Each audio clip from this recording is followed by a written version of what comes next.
Welcome back, watchers. This is tonight's watch with Mark. Luke. And Tony. If this is your first time, here's how it goes. One of us chooses a movie each week. This week was Tony's choice with The Grand Budapest Hotel, the 2014 Wes Anderson film, and he will give us a spoiler alert filled synopsis. We will give all of our ratings for the movie, and then we will go into the analysis of the film before I tease the next week's choice by giving the other two hints. Thank you for watching with us, and if you enjoy this episode, consider subscribing, rating, and reviewing. And we are going to go into the film synopsis. So, Tony, take it away. It's the 1930s. In the imaginary country of Sabroska, we are introduced to the Grand Budapest Hotel and a concierge named Gustav that works there, he has a thing for old rich ladies, and by old, I mean almost dead. Literally. Gustav prides himself on providing first-class service to the hotel's guests, and he most definitely provides some first-class service to Madame D, a wealthy old woman who is in love with him.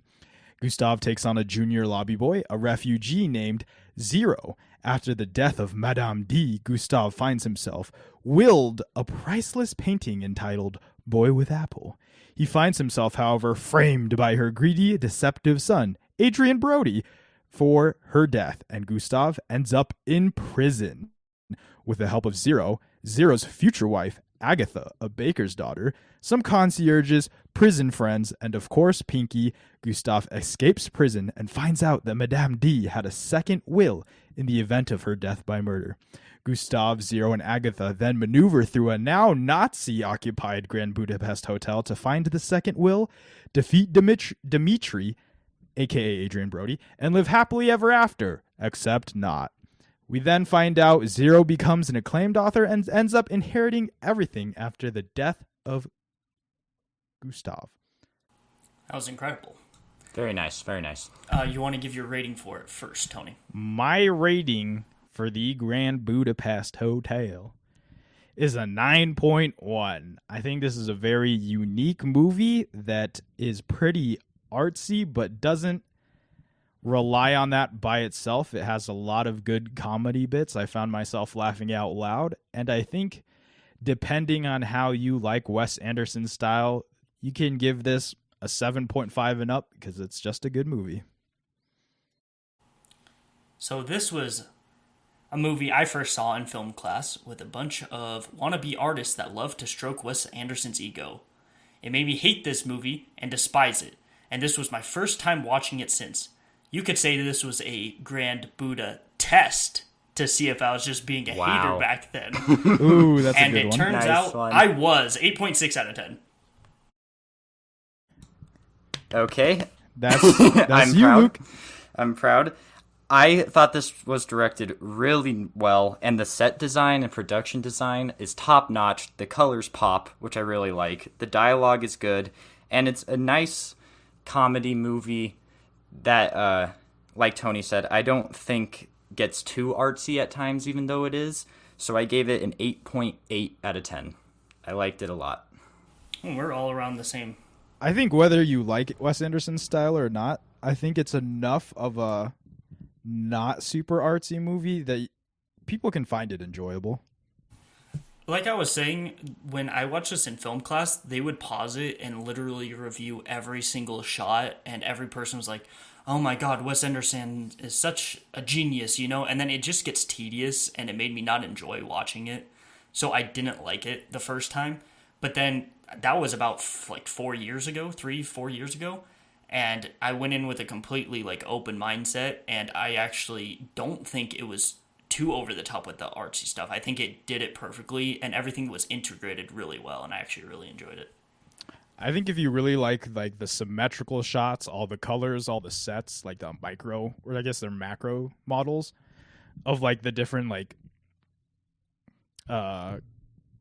hotel, the outer hotel, how it's just a built model, or when they're going up the ski lift and stuff like that, then you'll really enjoy the movie. And if you don't really care for it, it's still a good movie. You just might not rate it 8 to 9. You might rate it a 7.5. Yeah, I agree. Yeah, definitely. And See, this go ahead. this is the only Wes Anderson film I've seen. I think so. Me too. I don't know how his other movies are, but I did like this one. I have seen, I think, The Great Tenenbaums, but it was a long time ago, so I don't remember anything of it. I think I also saw, was it Moonlight Kingdom? Is that one of them? Yeah, so it's Moonrise Kingdom and Kingdom. Royal Tenenbaums. Yeah. So I've seen those two very long time ago. Don't remember anything about them, but I remember this being my most favorite Wes Anderson film. Hey-o. You want to go ahead and start with the plot, Tony? All right, so we kick it off, and there's this author that we get introduced to in the beginning, and we later find out that it is Jude Law, who is talking about an experience he had when he visited the Grand Budapest Hotel. And just before we even get into the plot, I do want to talk about the aspect ratios in this scene and the scene subsequent. So we start out with like this modern time period where this girl is just visiting this like cemetery, and we see like all these keys on this gravestone for like the whole like concierge, the, what is it called? Luke? All right, yeah, concierge. Yeah, like the whole, all the concierges, how they like are a band. The Society of the Crossed Keys. Is that what it is? Yes. That's what I was going to say. I was just about to say that. We see this girl, and she's like taking this book called The Grand Budapest Hotel to the cemetery, and she putting a key on this like gravestone with all these keys, and we know it's a reference from later on in the movie of the Society of the Crossed Keys. And when we start off, it's just like regular 16:9. Like it's just regular like 16:9. Well, actually, it's more like what, IMAX?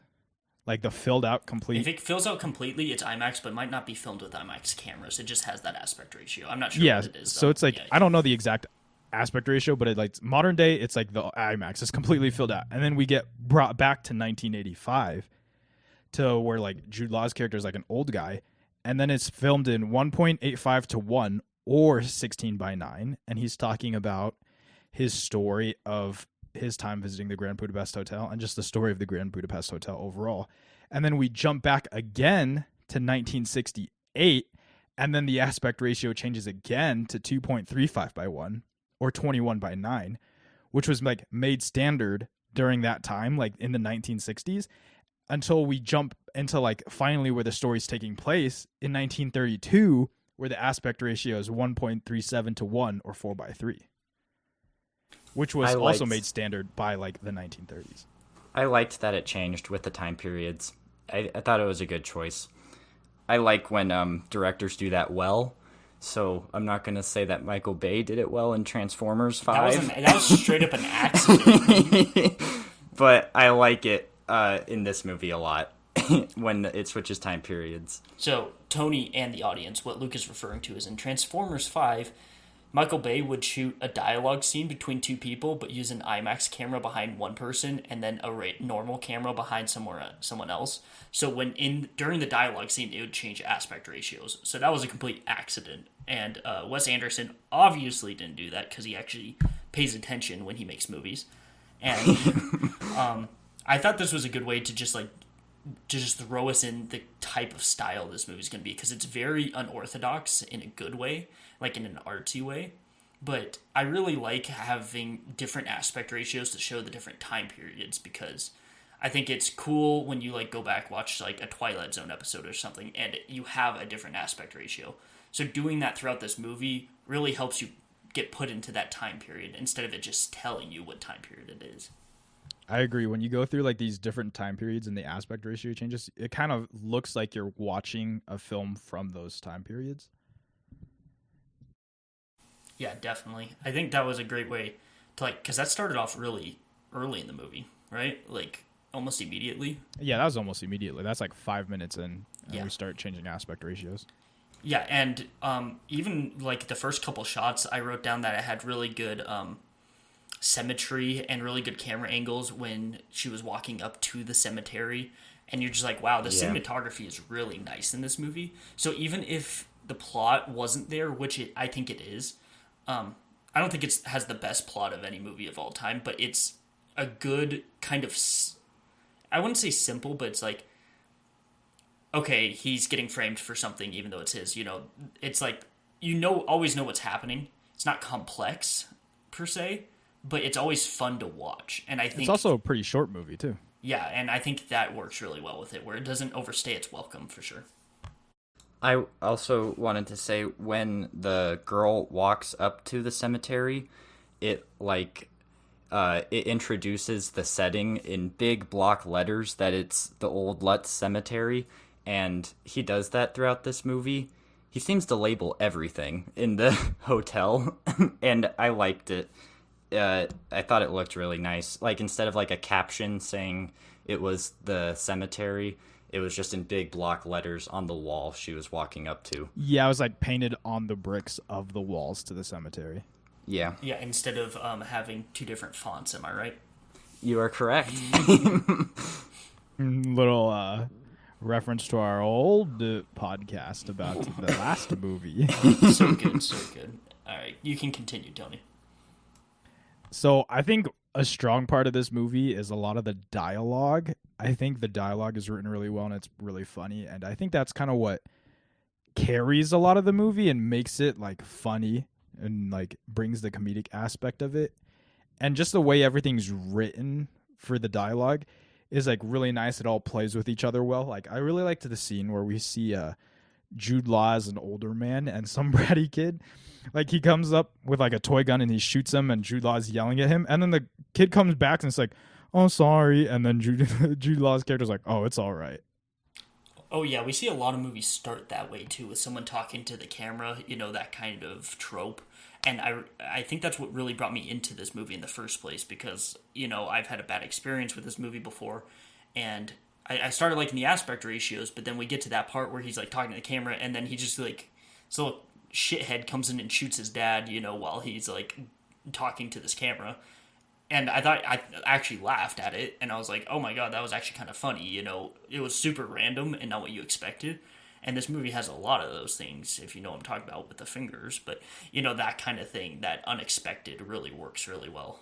Yeah, it like breaks it up in a really funny way. But then it like reels you back in right afterwards, too. Yes, and I also like the way the camera moves during it. Like, it was like when the kid shot him, it like jerked the camera that way because he like kind of came in randomly and he wasn't supposed to be there. I like the way the camera moved whenever stuff like that would happen. Yeah. It was funny. One of my favorite camera angles comes later, and they do it multiple times on a motorcycle. So remind me to talk about that, because I really like those shots. But after he talks to the camera, we just get a shot of the Grand Budapest Hotel, and I kind of like that it looks fake, and then they have a different shot of it again, and it's like a real hotel. Well, this is where they use like the miniatures, right? Yeah, but then it kind of like the movie becomes like what they're seeing. So it just looks like that's how they're representing it. And I like that. And then it changes later and shows the actual one. But I kind of like showing the little, diagram or whatever of it. So we move on. It's 1968. Jude Law is an author, and he's staying at the Grand Budapest Hotel. And he walks up, and he sees Jason Schwartzman, who's the concierge now. And they're talking about, the author who owns the hotel. And then, boom, there he is.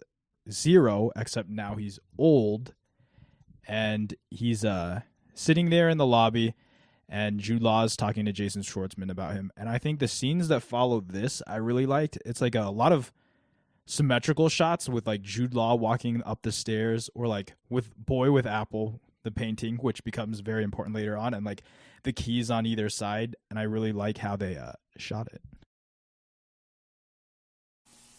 I like that they also started with Jude Law, and you kind of think he might be a main character, and then he's kind of not in it at all, and it goes to Zero and someone that Zero knew and taught him.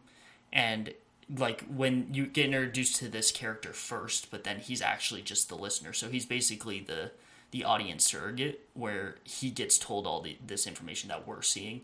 And I kind of like that, where it wasn't about him, because I really liked Zero and Gustav's story.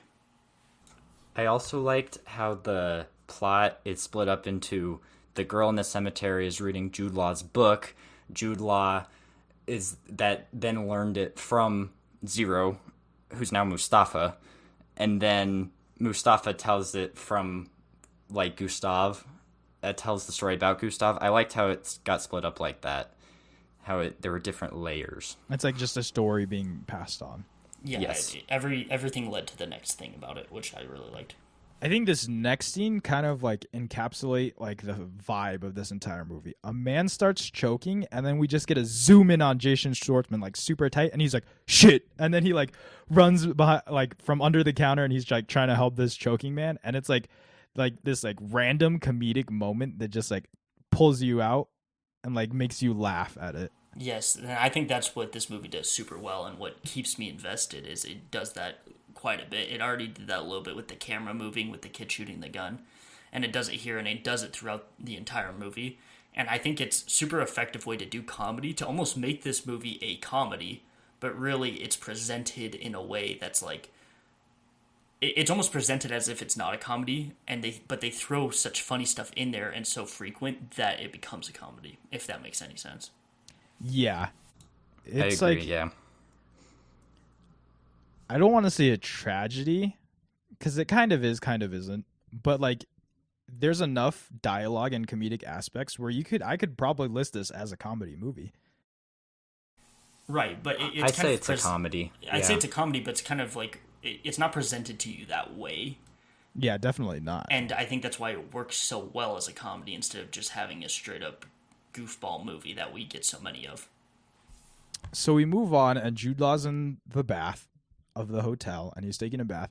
Turns out that Zero, or Mustafa, is actually in like a bath 2 rows down. Jude Law inquires about how he got the hotel and stuff. And Zero says, if you really want to know, let's have dinner tonight. So they go to dinner, and they start talking about how he acquired the hotel and the story of the hotel. And this is where we go to 1932, the actual year where most of the events take place. Yeah, I really like that they changed the narrator to Zero, or Mustafa now. That it wasn't just, oh, it's a different time period. It's changed from Jude Law's character being the narrator to Mustafa being the narrator. So it's how everyone was told certain things, which I really liked. I also liked how the movie is split up into parts like that, because as he starts describing it, it's then part one, M. Gustav, I think. I like how the movie was split up like that. Yeah, it's almost split up like a play in that kind of sense. Yes, and I like that. So we start off, it's 1932, and we're introduced to this character named M. Gustav. And I don't think we ever find out what the M stands for, right? Because everyone just calls him like Monsieur Gustav. I think that's what the M does stand for. Yeah, I think it's I thought Monsieur was like Mr. It is, and that's what Yeah. M Oh, okay. does. Because they did the same thing with Jason Schwartz's character. It was M something. And then, Okay. Then they M. called it Sergey, that. right? Yeah, Later yeah, on. yeah. So I think his name is Gustav, his first name is. Okay, so we see him, and he's having like lunch or brunch or something with Tilda Swinton's character. And she's like Yes. playing this very, very old Yes. lady who's in love with him. And He wants some I of that. actually did not know that it was Tilda Swinton. I also did not Who is know Tilda that. Swinton? I think the only thing that I've ever seen her in other than this is Doctor Strange. She's the head, what do you call it? Is she the The bald person one? who The bald teaches one. him. The Yeah, bald the bald one. Yeah, one.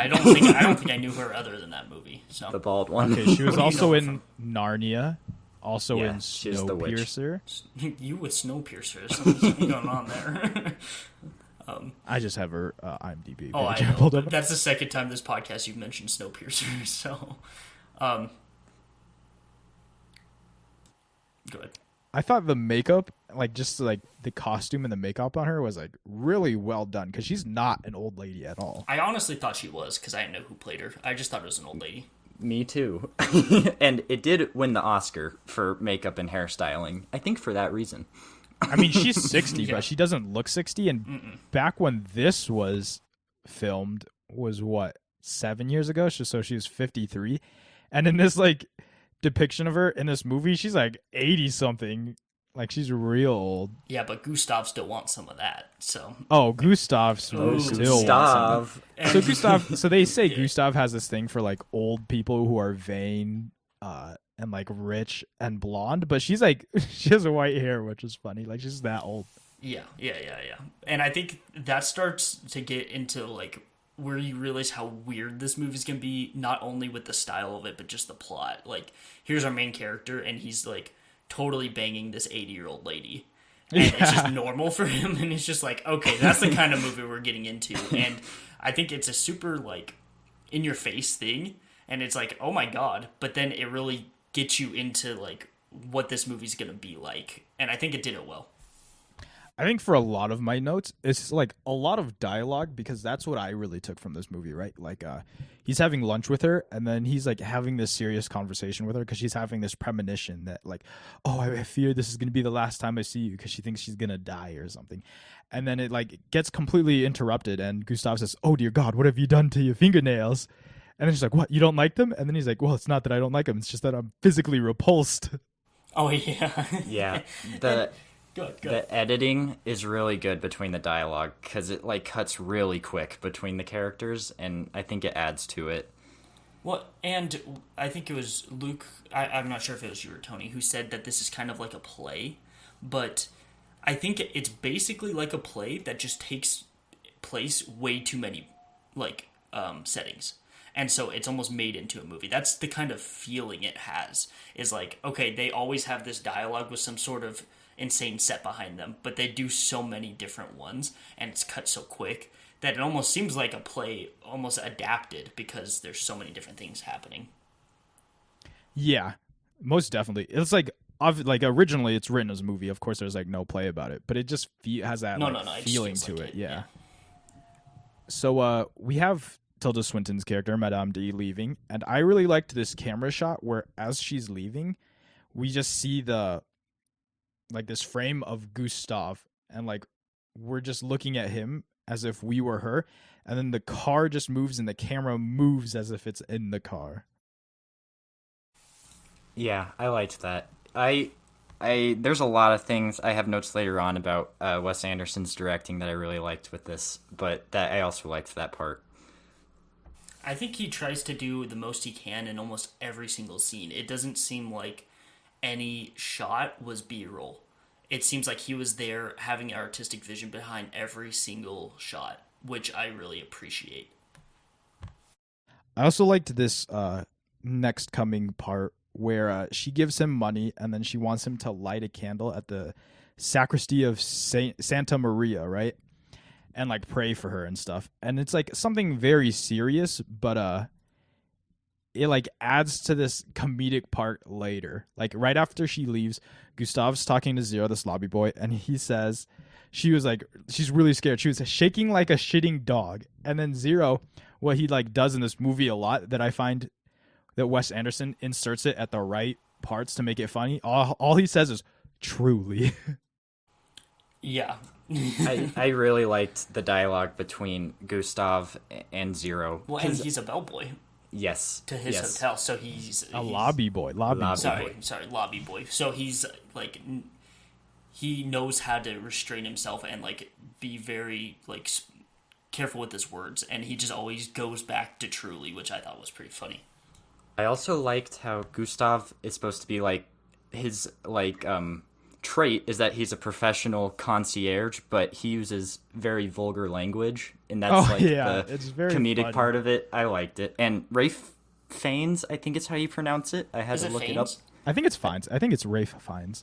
Okay, because when I looked it up, it said Fiennes. I don't know. Okay. but I liked his performance a lot in this.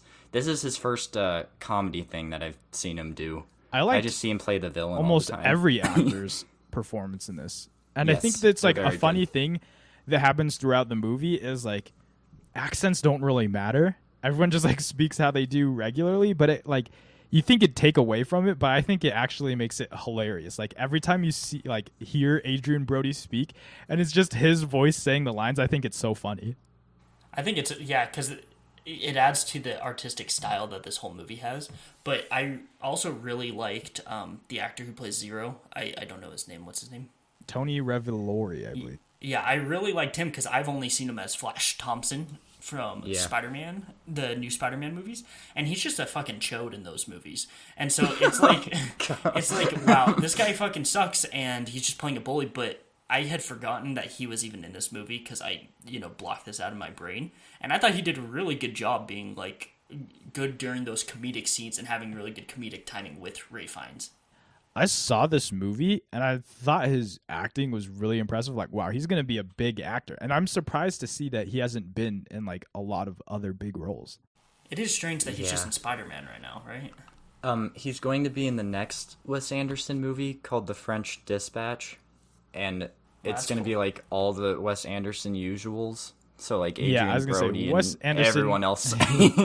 Wes Anderson likes to have these actors, and once he has these actors, he likes to use them a lot in like the rest of his movies. Well, and I know Adrian Brody comes in later in the movie. He's actually one of those actors that I don't love, but I think he works in this movie. I think everyone really works to their strengths during this movie. Even like the actors who, or I guess he was the only actor that I don't like per se. There's one actor that I think doesn't work in this movie, and he's one of the Wes Anderson usuals, but I'll get to him when we get to him. Is it Defoe? I was going to ask if... No, I was going to say, because I thought Defoe was amazing. I loved Willem Dafoe. I was going to say I liked him. So hilarious. I was also... I was going to scream if you said Agatha, too, because Saoirse Ronan is, Agatha. like, top actresses. So. Wow, chef's kiss. Chef's kiss, yeah. We'll get to that when we get to that, though. I also liked this joke inserted in here where Gustav is telling Zero to go light the candle for him, and if there's any change left, give it to the crippled shoeshine boy. And like, there's like really no reason to have this guy, but it's just so funny seeing this crippled shoeshine boy. They put so much time to put on the makeup and like just have that scene set up just for like literally 2 seconds. I think we see him. I think we just see him standing in the background of another shot again. Oh, really? Yeah, but I think it's like only like 2 shots we ever see it. And it's like not funny. He's like a poor little crippled shoeshine boy, but it's so funny just like randomly to him. It's not funny that he's crippled. It's funny how they implement him in this movie. Yes, yeah. For sure.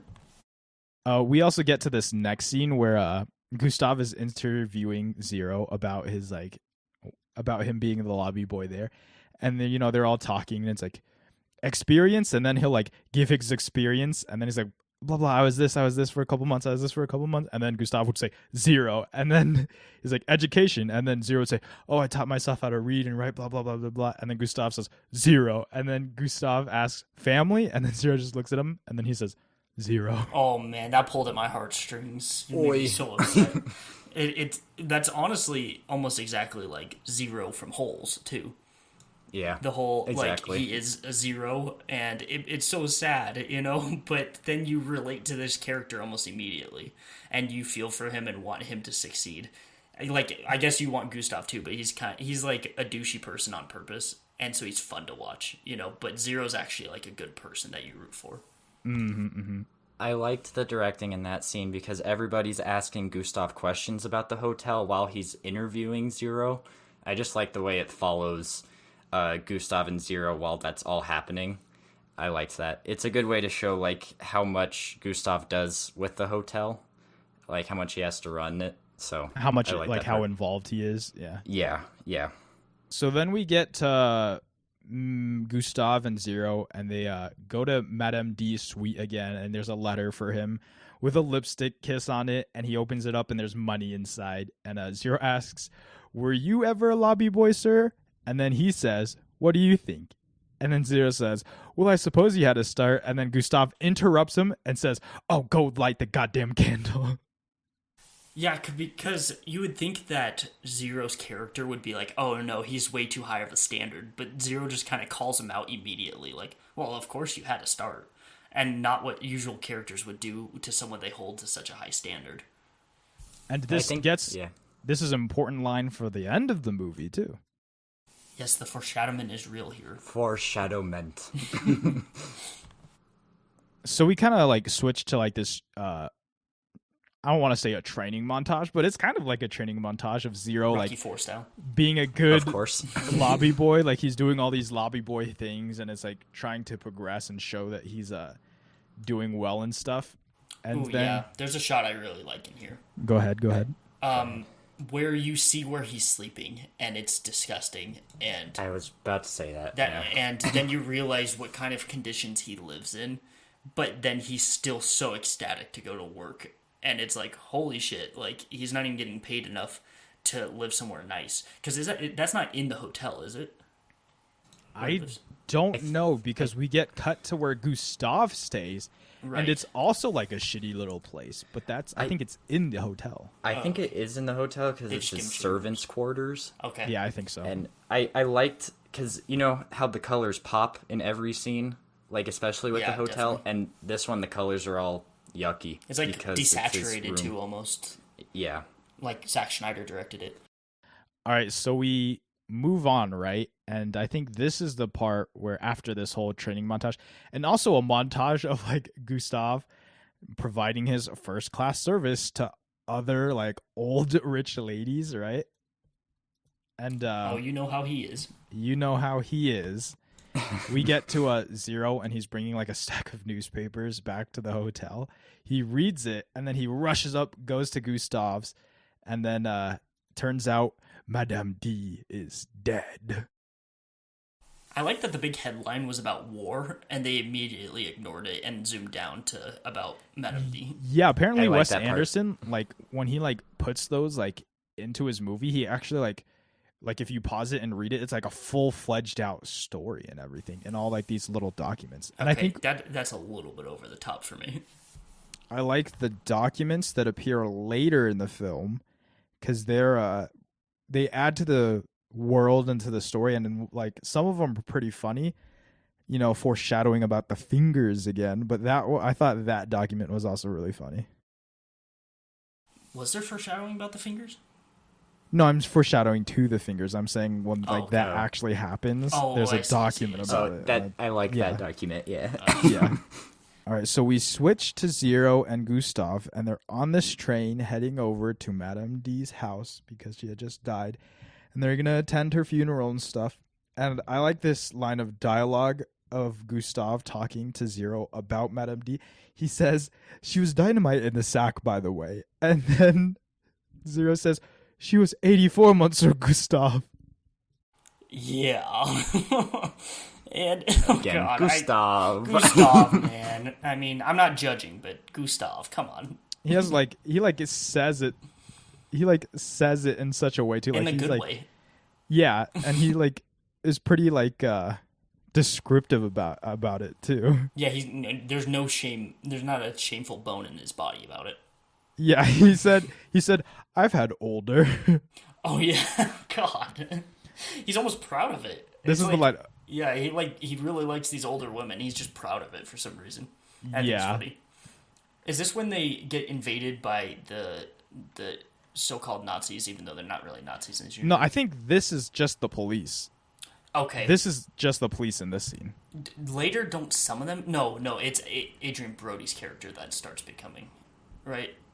There's something that alludes to Nazis that's not actually Nazis, correct? Yes. This is not it. They get stopped when they get stopped at this time. It's just the regular like police border check or soldier, I guess, border check because they're at war. Well, they called them soldiers. That's why I was kind of confused if it was. Yeah, these are like just the gray uniform guys, which is like the soldiers of Zabrowski. Okay.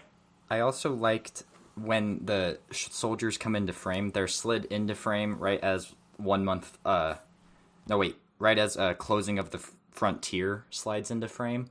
I thought it was a good directing choice. I thought that was pretty cool. And then the same thing happens later in the movie when it's like... Shot the same way, yes. It's shot the same way. And this is when it's replaced by Nazis. Yes. I see. Okay. Well, this time it's just soldiers, and then we get a cameo from the one and only, the good Hulk, Edward Norton. And he doesn't really act in much anymore because apparently he's a big douchebag. So I like that he has a little part in this movie because Fight Club's one of my favorite movies, and I really like him. I like his Bruce Banner more than Mark Ruffalo. I might be the only person, but I actually really like him as an actor, even though he's a douche. And so it was kind of nice surprise to see him, because he never acts in anything anymore. Yeah, I like his character in this one too. In this movie, I like that it was a small part, like you said, and it's kind of toned down, because usually his parts, he's mentally ill. Well, because he's so in good a lot of his movies. Yeah, so Fight Club, he's mentally ill. American History X, he's oh my crazy, God. man. Yeah. He's a Nazi in that. He's a neo-Nazi, yeah. It's bad. And an Incredible Hulk, like, he has to act like he's going fucking, like, batshit. And this one, I like that he's just a soldier, and it's toning him down a lot, and I like that because that's not what we're used to seeing, and so it's, like, even a bigger surprise. And I really like this scene because Gustav really goes out of his way to protect Zero. It's not just... And then this is where you really feel the bond of their friendship forming. Because he's like, no, you're not going to fuck with him. You know what I mean? Yeah, like the soldiers ask for papers and Gustav gives his and Zero pulls out his. There's like some ripped up crumply piece of paper. Yeah. And Gustav goes out of his way to be like... Yeah, they end up both getting like slammed into the wall with like bloody noses and stuff. And then that's Gustav, when Edward Norton's character comes in. Right. When we start this movie, you might not think Gustav would be that kind of person. Because he kind of seems self-centered.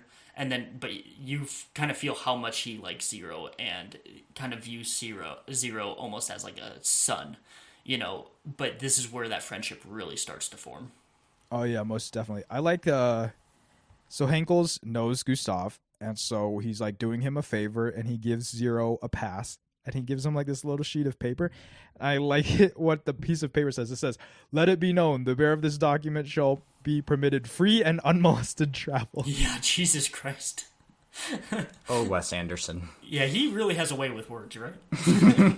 Yeah, and this is where like so they're both sitting there after all these soldiers come in and they like slammed them into the wall, so they have bloody noses. And this happens a lot throughout the movie. Is Gustav starts saying a poem.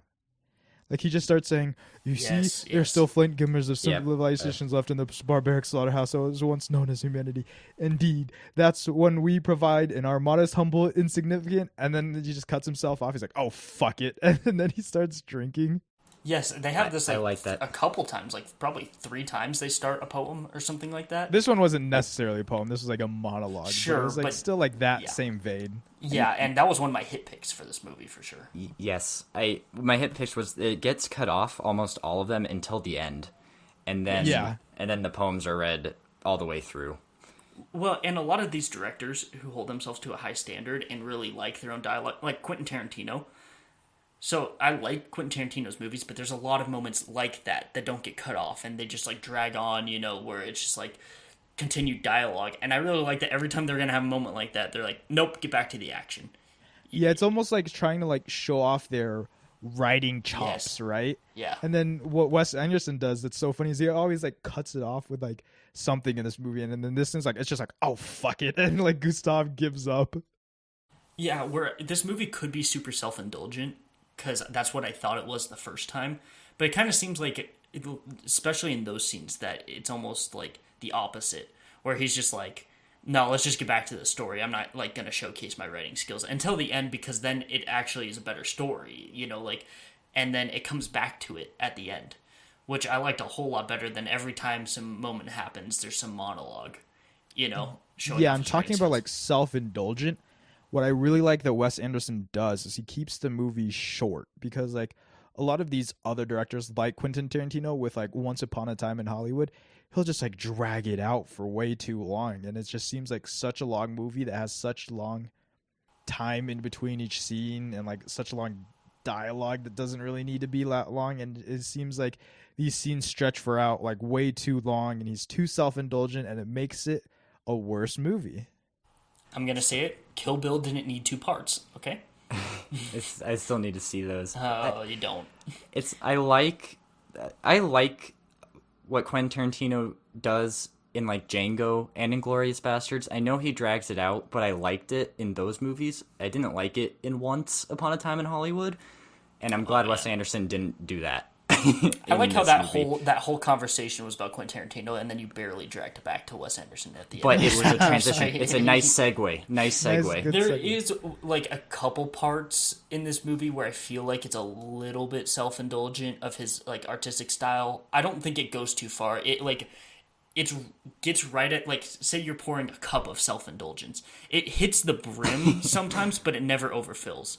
Nice. And one of these scenes is way later, and I'll just say something about it real quick, was like the skiing scene where it's super quick, which I thought was funny, but it kind of hit like that brim for me, where it wasn't too much, but it got a little bit like, there's so much artistic stuff going on, it's a little bit hitting it for me. I mean, this is also like the scene where like we get brought into like the miniatures and stuff.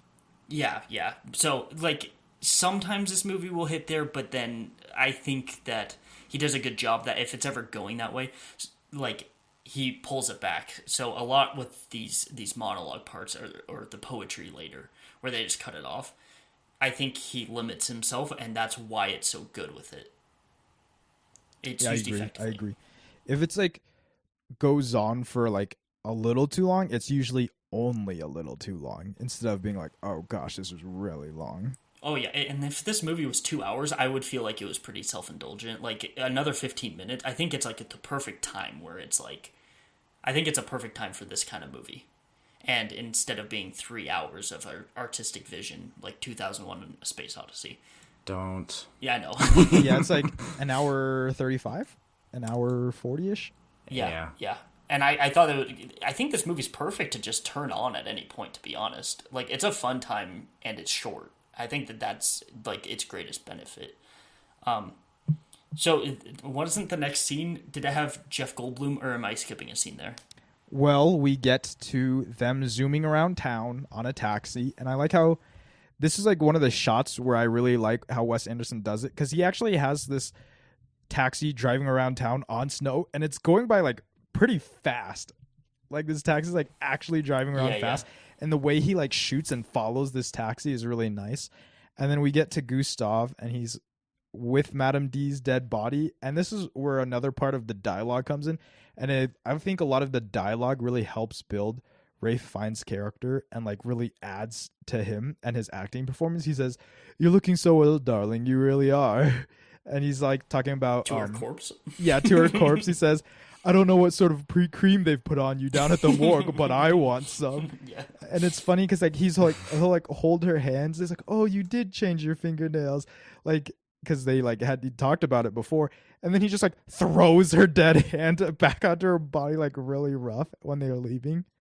Oh yeah, it's Gustav is such an interesting character that he's always fun to watch on screen, whether it's fucking 84-year-old ladies or confessing your love to her dead corpse and then like basically just throwing her arm like she's a rag doll at the end.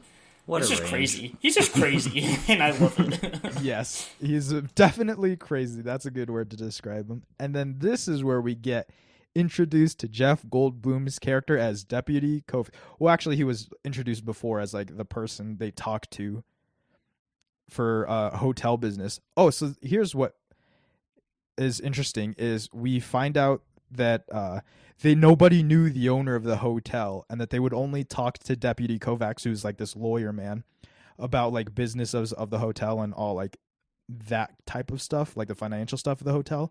And then we see him again, and he's the lawyer for Madame D's will. I'm gonna say it. Jeff Goldblum is overrated. I'm sorry. Everyone likes him. I think he's fine. I don't get the fascination with it. Well, I'm going to get some hate mail for that one. I'm going to mail you hate mail myself. Hey, Marky. Yes? I agree. I like that he was more tamped down in this one. Dude, that he wasn't over the top Jeff Goldblum. I think he's a cool person. I think I follow him on Twitter. Like, he's like... But there's just some performances that, like... He's basically... This is what I was worried about. He really gets casted for self-indulgent type of characters, and I'm Thor Ragnarok. Oh my god! Don't even talk about it. Yeah, give me examples. Give me examples. Thor Ragnarok. Honestly, anything I actually liked him in Thor Ragnarok, but we also have differing opinions on Thor Ragnarok. Oh god, very differing. Let me look up what he's done since Jurassic Park, because that might be the last thing I liked him in. Independence Day, The Grand Resurgence. So anything in the 90s. The Lost World, Jurassic World, Fallen Order, Time Flight. Yeah, he's bad in Jurassic. The original Independence Day. So this is also my problem. Was Earth Girls Are Easy? I don't know what that movie is. I didn't like him when he was in Guardians 2. He was a small part. Didn't like him in that. Yeah. I didn't like him in Jurassic. So this is the problem. I like him in Jurassic The Park. Life Aquatic, but when they which is brought him also back- another Wes Anderson film, I believe. when he's in Fallen Kingdom, it's just Jeff Goldblum. It doesn't seem like Ian Malcolm to me. Like he's just become Jeff yeah. Goldblum and not playing characters, and I'm sick of him. I'm just Isle of Dog, I haven't seen another Isle of Wes Dogs. Anderson film. Have you seen it? I have not. Okay. But, well, that's a voiceover, so that's a little bit Correct. different. But I don't know. Everyone loves Jeff Goldblum. I don't think he's that good. Like, he's fine. And he So was give me fine. so the performances that you don't like are Thor Ragnarok and which one? Guardians 2. It's anything, like, and those are the two big things he's done recently, where it's like, or even when he came back in Fallen Kingdom, that he's just playing Jeff Goldblum. Like, oh my god, Goldblum's in this movie, not that character. So, like, the most recent 3 times I've seen him, I'm just, like, over it. Do you think it's more of Jeff Goldblum, or do you think it's more of the characters he's playing? I think it's the characters, they write the characters for Jeff Goldblum to play. I don't think he ever plays them poorly, but he's just becoming Jeff Goldblum in a movie. Especially Thor Ragnarok. That one was kind of over the top acting, like what Jeff Goldblum portrays as an actor. Like, that's just how he is and what he's casted for. And so they write characters around him, it seems like. And Grand Budapest is an exception. So I actually liked him in this movie. I just don't really like him as an actor all that much. Which I know everyone loves him, so that one's kind of... I do love him. Everyone That kind is of true. loves him. I don't know what's up with... I just can't... I don't know. I think it's because he's such a different actor than other actors. He's very... I think my problem with him is it literally just seems like I'm watching Jeff Goldblum at this point. It doesn't seem like I'm ever watching a character.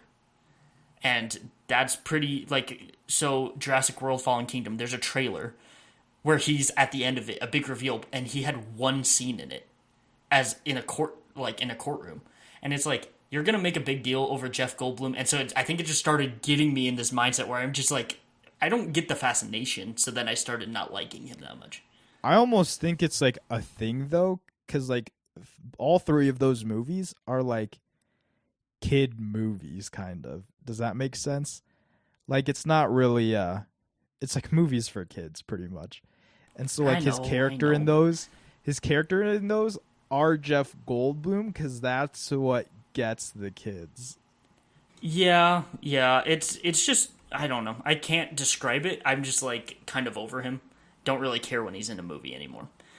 Grand Budapest, he's fine because he's pretty toned down and he's barely in it. I Yeah. actually liked his acting in this movie. I thought it was good. It's fine. It's fine. He's just barely in it. So, which is a good thing for me. Yeah, I think I need to see more Jeff Goldblum movies because I've only seen Jurassic Park and Thor Ragnarok. So That, so like, Luke minute. is saying that he's only seen Jurassic Park and Thor Ragnarok, but he hates Jeff Goldblum. He's I just said- bandwagoning on my opinions. No, I Oh, said that he was a wow. little bit Wow. overrated because I know the kind of like, what is it? What's it called? I can't think. The reputation he gets For but I not have even seen- being in that much and doing that much. That's how I Yeah. feel. But he is in The Fly, which came out before Jurassic Park, which is like one of his most famous movies that I have to see. And I have not seen Independence Day. Tony, So. I think it's want to know when almost- he started getting Jeff Goldblum in. Like, so after Jurassic Park, he wasn't really in Jurassic Park, he wasn't really the Jeff Goldblum. He was just like this actor, right? When did he become Jeff Goldblum? Well, I almost want to say like those, like Jurassic Park and the MCU movies. Really? I feel like he's always had. He's of course Jeff Goldblum, so he already has like that quirkiness in him. But like just as like a figure in real life out of movies, he's like this quirky figure, this like really fun old guy. And then I think because of that, because he wasn't in like a bunch of movies from like say 2010 onwards, and because like his just like regular personality is like that, these newer movies for kids just write him in like that. Yeah, I think I would just like to see him in a different role. He seems like a pretty cool guy outside of like the work, but it's just always the same thing to me. I just like to see him expand. I mean, of course, at this point in his life, there's no reason to, but it's just always the same thing. And Grand Budapest, I actually think is an exception. He's not really like that nearly as much, like especially Ragnarok. But and you see Guardians too, he was barely in it, but it was the same thing, and it's just always the same thing. And I'm like, just give me something else. I haven't seen like enough of like these 2000s to like current movies to say that he hasn't already expanded. So and then that he's coming like, and then they're like casting him back into just like his quirkiness. Okay, so when I receive some hate mail, just explain to me what the fascination with Jeff Goldblum is and if he's expanded out before. But we can get back to, the movie we're supposed to be reviewing. Sure. So we get it to this scene, and it's him, Jeff Goldblum, Deputy Kovacs, talking about the will, and in front of like this very large extended family because she's very wealthy. She just died, and like they say all her extended family came just to like see if they could get something from her will, and we're introduced to Adrian Brody, her son, who gets her estate, but she has willed the priceless, James Hoyt painting Boy with Apple to Monsieur Gustave. And I mentioned before, like, Adrian Brody is not my favorite actor, and I don't think he does anything wrong. I just don't see him very often. And I feel like people really know his name, but he doesn't really do much. I think because of, The Pianist. Leon. Oh, The Pianist. For some reason I was thinking Leon the Professional. It's the same poster type, like font or something. But yeah, in that he like got super big, and I've seen him in Predators. And so like he's fine, but it's like I don't know him enough to be like, "Oh my god, it's Adrian Brody." And I feel like he has that reputation for some reason. I think it's because of The Pianist. I think wasn't The Pianist really good in that? But wasn't that directed by a child molester? Yes, it was. Oh god, it was directed by Roman Tony, Polanski. He was already afterwards. Yeah, it was after he got like convicted and he fled the country, and then like they went and filmed The Pianist in France because he wasn't allowed in the United States because he's a child molester. So I kind of don't have respect for anyone who worked on that movie anyway, because it's just like, it's like, it's just gross. Yeah, the movie's about the Holocaust, so I get like it making it to respect the survivors and the people who died. To do it. Roman Polanski. But Roman Polanski did not need to make that, and they didn't need to give him the Oscar for that. Yeah, that was the biggest thing. You make the movie, don't give him the fucking Oscar. He's a convicted. Well, I guess he's not convicted if he fled, but he was like arrested. But yeah, I don't know. It's just all right. Anyway, Adrian Brody's fine in this movie. I don't actually really like him in this movie. I think his acting is hilarious, and all the lines he has is hilarious, and the way he delivers them is funny. But we get introduced to Willem Dafoe like around the same time, maybe the same time, and he just steals the show. I think he is. Oh, you like Willem Dafoe a lot? Oh, I think he steals the show. Is he not playing like the Green Goblin? That's why you like him. Well, he's playing kind of that character, but he's so perfect, especially with like his teeth in this movie, how nasty he is. And you're just like, man, this guy, he looks like a goblin in this movie. He looks really menacing for this movie, and it's so funny because he's so old. Yeah. I loved him, and I thought he stole the show. So then, like, Adrian Brody was, like, fine, but then, like, he doesn't shine like Willem Dafoe. Of course, Ralph Fiennes is, like, the star of the show. No one outshines him. But when you get Willem Dafoe in a scene, I think he steals that scene. We get this scene, though, where it turns out that she willed it to Gustave, and one of the guys is like, "Who's M. Gustave?" And then Adrian Brody turns around and says, "That fucking F word." Yeah, a note I wrote in here was that they almost sparingly use cuss words until a scene where they all burst out with curse words, and it's so many. I think they sparingly use it so that when they do use it, it actually like hits. I think it's funny when they use it. Exactly. It's the planes, trains, and automobiles thing. Where they don't say the F word one time in that movie, except for one scene where he says it like 15 times, Tony, because it's like, oh shit, you know what I mean? It works really well. And I think this movie does that too, where they're not overly using fuck, but then when like he says it, like, what was the line, Tony? That fucking F word? Yeah. And so like it's just like, okay, like all thrown in at once. I like it that way. It hits harder. I also like Adrian Brody because he's like the one that cusses a lot. He says, he's talking to Gustav about Boy with Apple, and he says, "You're not getting Boy with Apple, you goddamn little fruit." And then Gustav replies, "How is that supposed to make me feel?" I really was liked in my his notes. reply to that. Yes. And his delivery was really delivery good. was fantastic in that. That part was hilarious. I loved that part. This scenes I like when they punch each other. The and they punch- just the stand punching is still. nice. Yeah, and then Yeah. they just fall over. I think That's it pretty good. was all in sequence too, with like the how is that supposed to make me feel? Made me laugh Yes. out loud, and then them punching each other made me laugh out loud because it was so stupid, just like one at a time punching each other, but it was Yes, perfectly yes. filmed. Because Adrian Brody says, Adrian Brody says this line, and it's hilarious. He says, "Call the police. We're pressing charges. This criminal has plagued my family for nearly 20 years.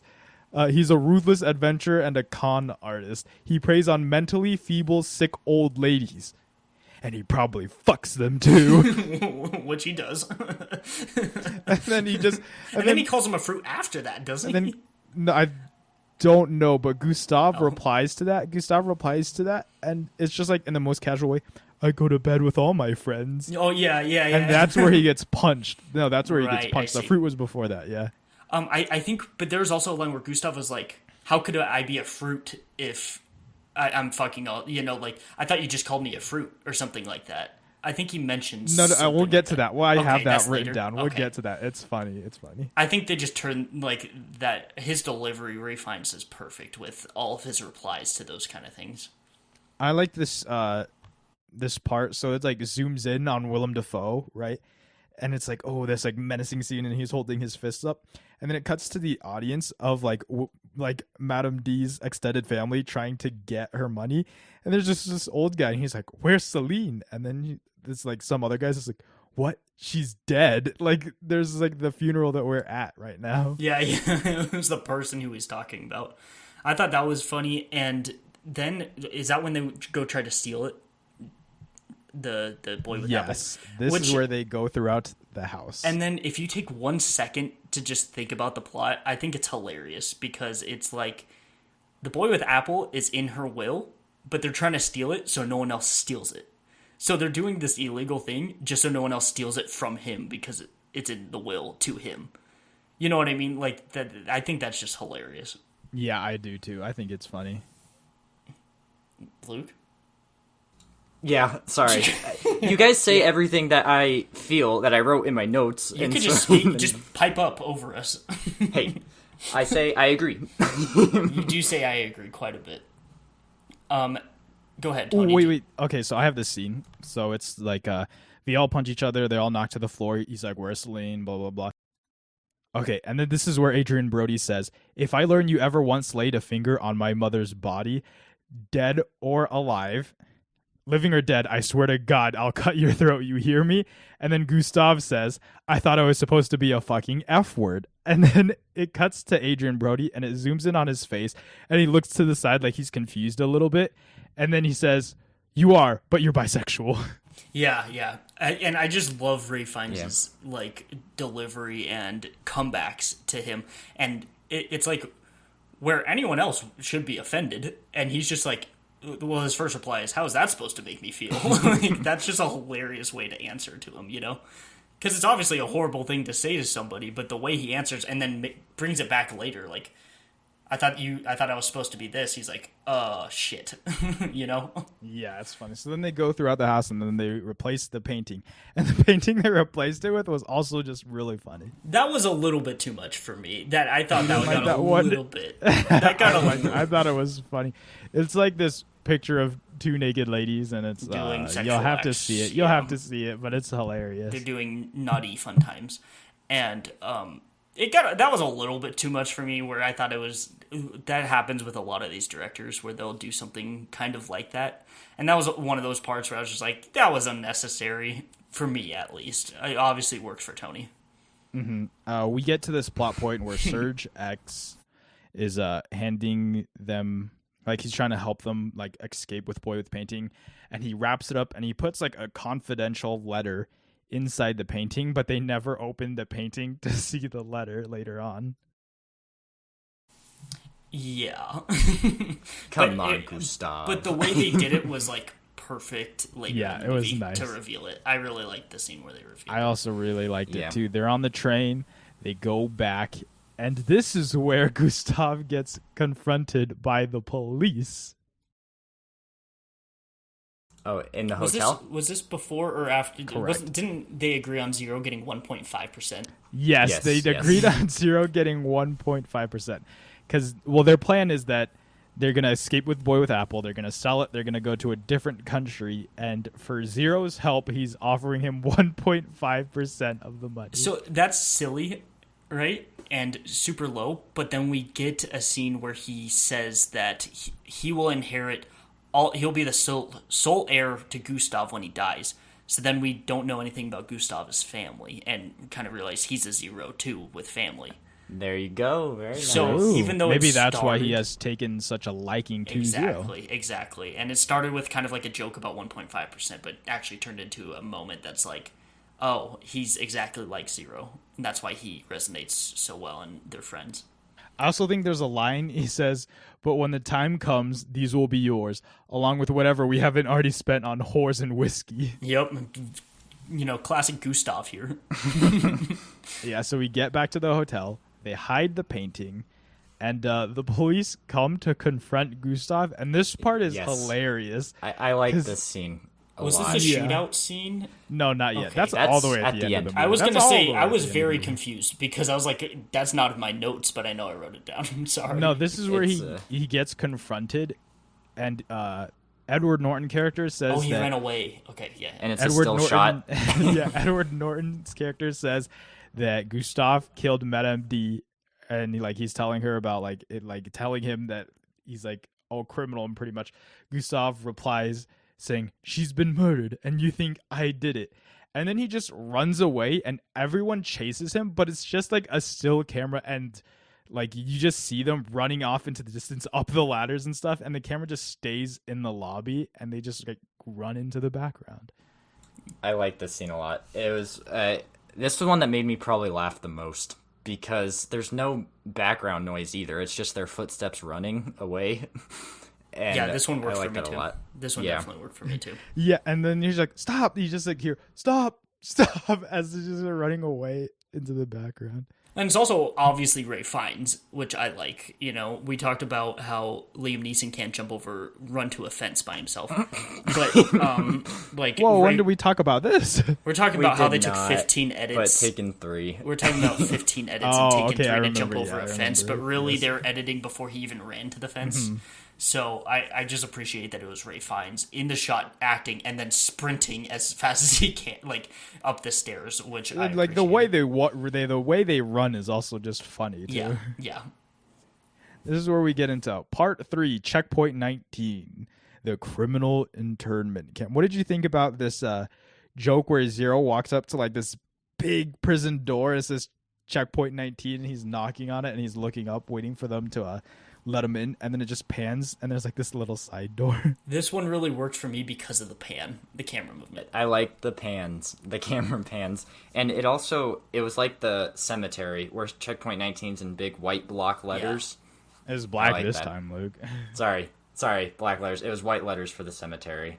Yeah, I also like how it's initiated to pan, because you just like hear the door opening, right? Or you hear a door opening, and then you hear a whistle, the man whistles, and then it pans and it shows that, oh, it's just a little side door. It's also supposed to be a scary thing, this criminal internment camp, and that's why the big door is so scary. But then really it's just like a little side joke, which worked really well for me. Yeah, And it worked really well. However, when I first watched this with all my film people, and I was already in a bad mood, it didn't work for me at all. This is where I started hating it, because everyone thought it was the fun. Like, they laughed almost too hard at it, where it was almost obnoxious. You know, they laughed an extended amount of time. It's like when someone see. overly laughs at a silly joke that's kind of This- like a giggle. Yeah, so I found myself like actually laughing out loud This multiple time, times during me this too. movie. This time, me too. This it's particular better- scene go ahead. wasn't one of them. Really. Yeah. I did not laugh out loud at the scene, but I liked it. I think I hated it so much before that it worked really well for me now. But like you guys are saying, it didn't work for you laugh out loud. But when you have a whole room of these people laughing at it, it made me just not like the movie whatsoever. You understand that? Yeah, I think it was still funny. I just didn't laugh out loud at Sure, this particular scene. yeah. But that's why I started not liking the movie. But this time it actually really worked for me. And then they find out that Madame D was poisoned in there, correct? When Zero's talking to Gustav? Or did we already know that? I'm not sure. I know they were talking about it, and he says that Madame D was poisoned. Yeah, and they say that Serge was the witness. Yeah, and so he's kind of under investigation. Yeah, I think this correct? is the thing. Yeah, Serge was the major witness to her death. And Serge is the one that is the major witness to Gustav being the one to do it, and that he ran away and is in hiding now. Right. Okay. Right. So he was the one who said it was Gustav. Yes. Okay. I do like this scene where they're like, it's like visitation. Zero sat down, and then we see Gustav, and he's all beat up, and then Zero says, "What happened?" And then Gustav says, "What happened is, my dear Zero, I beat the living shit out of a sniveling little runt called Pinky Bandinsky, who had the gall to question my virility." But then now they're friends, right? Yeah, and he's then a dear friend that he'd because like if Zero there's to meet. because if there's the one thing we've learned from Penny Dreadfuls, it's that when you find yourself in a place like this, you must never be a candy ass. But then he says, he's actually become quite a dear friend. Yeah. That one made me laugh too. I think I laughed out loud quite a bit at this movie, and I don't usually do that with comedy movies unless it's Hot Rod, because a lot of the times it's too cringy and it's trying too hard, and this one didn't seem like it was trying too hard to make you laugh, and that's why it works so well. Yeah, and then I think this is just like talking about Pinky Bandinsky. Like, the names in this movie are really fun too, because like Edward Norton's character, which is just referred to as Henkels, his name was Wolfgang Henkelsbergers Dorfer. Oh my good God. That's a name. It sounds like George Lucas tried his hardest to write that one. So yeah, this is the scene where the accusers were all a member of his extended family, and Zero asks if he has an alibi, and it turns out it's like the wife of some important diplomat, and that he can't get her to like be his alibi, and he says, quote, quote, "I know, but the bitch legged it," end quote, because she ran away. Yeah. And doesn't it cut to Willem Dafoe on the motorcycle after they're done talking? Or do you have more to say about Yes, that? yeah. This is when it does. And I really like that scene. It's like, or the shot of him riding his motorcycle. It's like totally silly, but works really well. Like in this type of movie, from like the camera angle being on his like motorcycle handles of him riding it, and then they do it again later with Zero and Gustav. Another this is unique camera where he comes to threaten Serge's sister. Yeah. What do you have anything to say about that scene? Oh, I actually don't think. Yeah, so he goes, threatens the sister, and then asking about Serge, and then he says, "Tell him Jopling wants him home," or something, and then that's when we get the motorcycle scene. And then the next scene is when all the workers for the Grand Budapest Hotel are about to eat, and this is like usually when Gustav like gives a meeting or something, but no one really cares because everyone's eating. And this part I thought was funny because Gustav's talking and he's like, "Oh, Gustav like wrote a letter and he's telling them to like take good care of the Budapest Hotel, blah blah blah blah," and he's saying all these things. And then Zero says, "Then there's a poem, but we might to go ahead and start the soup since it's 46 stanzas." Yeah. And then they all like rush and start eating. It's like back to that joke about cutting it off too. And I really like the symmetry where Gustav is writing the letter and he's saying it out loud, and it's prisoners on the left and guards on the right behind him. I just thought that was a really cool shot. I also liked how the prison's colors are white, because this is like a lighthearted movie, so even though Gustav's in this really dark situation, it's like bright colors. It's different, because usually in movies prisons are like they look really gross, and this one was just white. Yeah, the style still worked. Even in the prison, definitely. And then we switch, and it's Gustav, and he's like pushing around a cart with food, and then he like gives it to this guy with a scar on his face that's like 6'8" or something, and he's like, "Oh, you need to try it with salt," and he eats it, and then he ends up liking it, and he becomes important later on when they try to escape the prison. Yeah, and he was like a Yes, he super does. nice guy. Yeah, but we get to him, and he's like, he gets to his prison buddies, which includes Pinky now, and this is where he learns that the plan to escape the prison. And I like how he brings one Mendel's cupcake, and then he's like, "All right, who's got the throat slitter?" And they all cut it between each other, and they all it's such a small piece, and they all just like devour it. Yeah, I wrote that down as a hit pick. Just the fact that they called it a throat slitter made me giggle. Yeah, and it's funny because then they like talk about how to escape, and then Yeah, go ahead. Gustav says, "Digging with the throat slitter, I expect this would take 3 to 6 months of continual effort, during which time several of our members will have been violently executed." Yes, yeah. And so then they're talking to this guy that's shirtless, correct? Correct. And this is where I got a nitpick, or should I call it a nip pick, because his pecs were going crazy during this. And they were just too distracting to focus on what he was saying, because it looked involuntary. Like, his pecs looked like they were spasming. And it made me laugh, because he's like an older man whose pecs are just going insane during this scene. Which is kind of funny, but also I had it as a nitpick because I couldn't focus. I thought it was funny. And then they cut back to the 80s, right? Yes, and they then they go back to when they were talking, and then he thinks about Agatha, and then we get this storyline with Agatha, who is played by... not the 80s, 60s. I'm sorry, I wrote 80s, I meant 60s. Where he's talking about Agatha, who is Zero's girlfriend at the time, or someone he really likes at the time, when we find out it's someone he likes, and eventually becomes his girlfriend. It's played by Saoirse Ronan, who I really like as an actress. She played in Lady Bird, and I really liked her in it because there's also another small part by a very talented actress, but this was kind of before she got super big. So I was gonna ask, it's kind of nice. Was this like her first big thing? I'm not sure. I'm not sure actually, but I like going back and seeing this after how big she's become. Let me see. Her first she started acting in TV series in 2007, and then did a bunch of small roles in 2008. Her first big thing, it looks like, was The Host. She was actually the main character then, and that was 2013. Okay. So, and she played Hannah in the movie Hannah in 2011, actually. So she was already kind of a big thing, but not as big as she is now after Brooklyn, and Lady Bird, and then Queen Mary of Scots, Little Women. Oh, yeah. So, yeah, she's really big now, and it's kind of nice to go back and see her in this as a small role. She's going to be in the next Wes Anderson movie. Yay. Good. Yay. So we get to the scene, and it shows, multiple scenes, and we show, them being in love, and that they're going to get married soon, and that Gustav, was interviewing her to, approve of the union. And this is where we kind of get, the first taste of Zero being jealous, because Gustav is flirting with her, and then Zero asks Agatha, "Is he flirting with you?"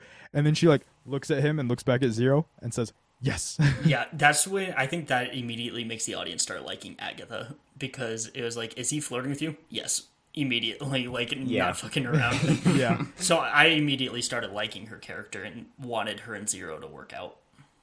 Yeah, and then it gets to the part where we find out that because she's a baker's daughter and she works for Herr Mendel at Mendel's Bakery. That was incredible. She very nice. knows how to bake and stuff like that, and then she bakes a cake with the digging tools that Gustav needs into a cake, and then they send it to him. And the prison guards, there's a scene where he's cutting bread to make sure there's nothing in it, and then he stabs the cheese to make sure there's nothing in it, and then he gets to the cake, and then it looks so nice that he doesn't want to ruin it, so he just lets it pass even though there's tools in it. Kind of a nice guy. Come on, he actually let them because he don't want to ruin it. Okay. I also like how that scene is shot, because it's just on the contents, and then just of his hands cutting into it and stabbing it, and then when it gets to the cake, it zooms up and you see his facial expression. He's like, "Oh man, I probably don't want to ruin this," and then it pans back down and he just lets it slide, and then he cuts into the next thing. Yeah, and this might be going a little bit too into it, but it's almost he's just a person cutting it, and then you get a real personal moment with him. You see the actual person who has that moment of, "I'm not going to cut this," and I kind of like that. It's small, but it works well. Yeah. I also think it's just funny. Yeah, yeah, and of course it's the thing that they baked into it, which was cool to help them break out. And then, doesn't it cut back to Willem Dafoe? Yes, it cuts back. Fingies, baby, fingies. It cuts back to Jeff Goldblum, and he's talking to Dimitri, aka Adrian Brody, and his sisters, and Willem Dafoe is there, and he's just holding a cat, and he's petting it this entire time. And Adrian Brody's trying to be like, he's like trying to convince Jeff Goldblum to like let things slide, and like Jeff Goldblum won't, because he's like a lawyer of the law and he just represents the deceased, like he doesn't represent Adrian Brody. And then Willem Dafoe just throws the cat out of the window. Yes. And Jeff Goldblum's like, did he just throw my cat out of the window? And then like the sisters just saying, just like, I don't think so. And then he like walks over to the window and it pans down and there's just this dead cat on the street. It's one of those super dark parts, which it's like you're not supposed to laugh, but you kind of just give like a, oh my god, and then because he just chucked it out the window out of nowhere. Yeah, because he didn't like his answer. And then they have to go as far to show the splat on the ground, which is just like, no, Yeah, I know. come on. And the dead cat comes back later in a funny way, but after the scene, it cuts to them digging, and he kind of just shows that, okay, they are digging, and then it cuts to Zero and Agatha, and he's telling her about Boy with Apple, and like, she's like, oh, you're an art thief, and then he's like, no, I said it wrong. He actually willed it to Gustav, but like she doesn't want to know the instructions to of how to get to Boy with Apple, but he's just like, take it anyways, and then he like drops the piece of paper and runs off. This is when they're in bed, right? Yes. Yeah, I really liked after they were talking when that person came in, her supervisor or whatever. Her dad. Was it her I'm dad? pretty sure it's her dad. Okay, I didn't know if she was just living somewhere, something like that, but that he like jumps onto the rafters. Yeah. Like Spider-Man. And Like Spider-Man. Then he peeks his head down to talk to her again. And then he just like goes up onto the roof and sprints away and makes the jump between buildings. Which is ridiculous. He's just like running on the rooftops. Yeah. I just love the jump at the end to the second building. Wasn't he still barefoot? I'm not sure. It was like a shadowy figure of him. It was like a shadow. right. What a figure, guy. So you couldn't really tell. What a guy. What a guy. And then Goldblum is getting chased by Dafoe, correct? This is where like it's funny because we see him at a dry cleaner's and he like picks his coat back up, and then he like there's a piece of paper that the dry cleaners leave in his pocket, and it's a coat check, and then it says contents Persian cat parentheses deceased. Yeah, calling that back immediately. Yeah, and she just like hands them this bloodied bag with a dead cat. That was so horrible. I don't know. It was like, you're not supposed. It's like trying to make you laugh in the darkest way possible, which it kind of made me, but then feel bad about laughing. You know. And then this leads into the entire chasing where Willem Dafoe is like chasing down Jeff Goldblum, and it's really funny. There's really a shot, well shot. There's a shot right before he full on started chasing him where Goldblum pulls down the shade on the bus and it shows Dafoe's face. Yes, which that was a a really hit nice pick of mine. Yeah, that was a really nice shot. Yeah, he pulls it down and then you could see it in the reflection. Then he pulls it up and then he looks out and then he sees him like straight up. And then he raises his dead cat to show him what he did. To show him that he killed his cat. And then they get chased into that museum, right? Into a museum, yes. And that was one of my actual favorite parts of the movie for multiple reasons. So they first run into the museum, and there's a thing that says museum closing in 15 minutes. But obviously it's not digital. It's like little numbers hanging on there. And then when Dafoe comes in a minute later, it says 14 minutes, as if someone's sitting there changing it every single minute. Yeah, which is just a small thing and just really funny to me. But then go ahead. What I also liked about that though is like when Jeff Goldblum first walked in as like closing in 15 minutes, like the receptionist there just looked up at him and gave him this look like, oh, he came in, it's about to close in 15 minutes and you came in. Exactly. And then this whole part almost turns into like a noir type film when he's getting chased in this museum. There's certain shots of Goldblum looking back at him, getting chased, and I really like this part. This was like big hit pick. And the just like shadows of Joppler. Yes, They're kind of like noir. Yeah. Yeah, and just like the scenery of him like running through all these like different museum exhibits. And I liked when Jopling took off his shoes, so he's just running in socks so that Jeff Goldblum can't hear him. Even though he knows he's right behind him, but he doesn't know how close, which was kind of cool. Yeah, and so then we get this scene, the infamous scene, where Jeff Goldblum is like looking out this door, making sure no one's there, and he has his like right hand on the doorway, and then Willem Dafoe is like behind him, holds onto his shoulder, and then just closes the door and slams and like slices off 4 of Jeff Goldblum's fingers. That's one of the parts I remember liking from 4 years ago. Just because it's so fucking crazy. And, like, you could tell the actors are actually there, so they're obviously, like, prosthetics on his hand. But the way they shot it was really nice, because it actually looks like this motherfucker got his fingers cut off. Yeah, and I like the scene here. He just, like, picks up all the fingers, and he just, like, has it in a wad, and then he's, like, walking off, still, like, holding his shoes in one hand, because, like, he was barefoot, or, like, he was on his socks when he was chasing him. Yeah. And also just has that guy's fingers in his hand. Which is just such a unique thing to do and just so fucking crazy. And they filmed it really well.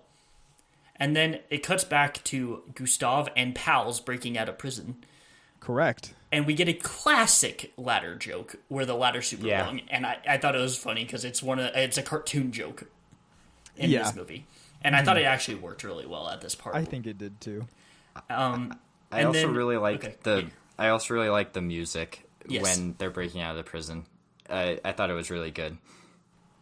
Yes. I like it because they use this really long ladder and they're like climbing down, and then like a guy in the prison cell, he opens up his little window and he's like, "How did you get out there?" And then as Mark likes to call him, the nitpick guy, he says, he's like, "Shut up," and then he's like, "These guys are trying to escape." And then he's like, "What's wrong with you, you goddamn snitch?" And then this is where the 6'8" guy comes back with a scar on his face, and you just see it. I like how it's shot because you can only see this guy through the window, and then just gets pulled back by this huge guy. And then he peeks his head down to see them, which was really nice. Like a nice callback.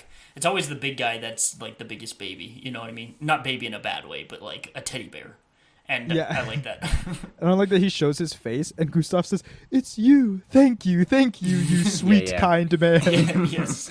And then I really like the use of shadows when they're trying to escape. There's like a bunch of shadows of them like getting around, like running.